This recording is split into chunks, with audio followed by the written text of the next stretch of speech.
Puntuale anche Stano, come vuol la tradizione, riva Pasqua e Nadal e il campionato de ballon. Ma stavolta l'è diverso, se fa largo dentro al petto quell'orgoglio che è de tutti per lo storico scudetto.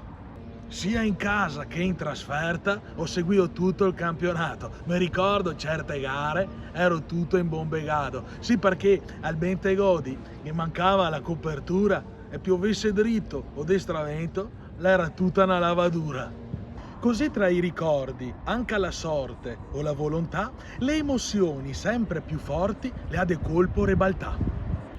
Non che bado alle coincidenze, ma una la m'ha incantà alla prima Verona-Napoli, come 40 anni fa, quando ho visto al televideo, ero in ferie sul Mar Rosso, la vittoria a parte i gol, ve lo giuro, mi son commosso. Un viaggio nei sentimenti l'è stato in tutti i cuori quando nella calura estiva gli ha svelà le maglie dei giugatori. Sono da sempre abituato a fare un po' dei casini, a fare qualche polemichetta, a animarmi un pochettino. Aveva deciso anche quest'anno di contestare la maeta.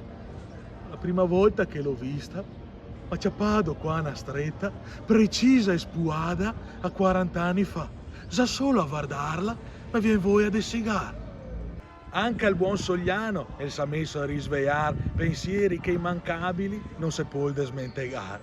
La 11 a un danese, adesso il nome fa fadiga, Tengested e si chiama.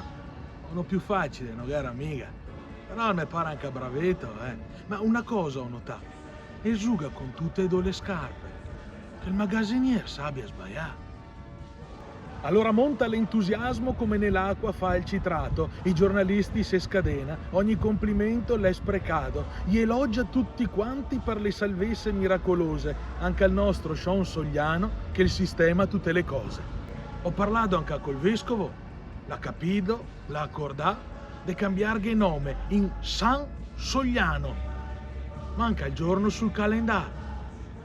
Così con sto Boresso che ne fa emozionare, che ci nascostamente il continua a sognare. E la voglia di far festa, tra cui che canta, balla e suona, de sigara anche stavolta. Dai ragazzi, forza Verona!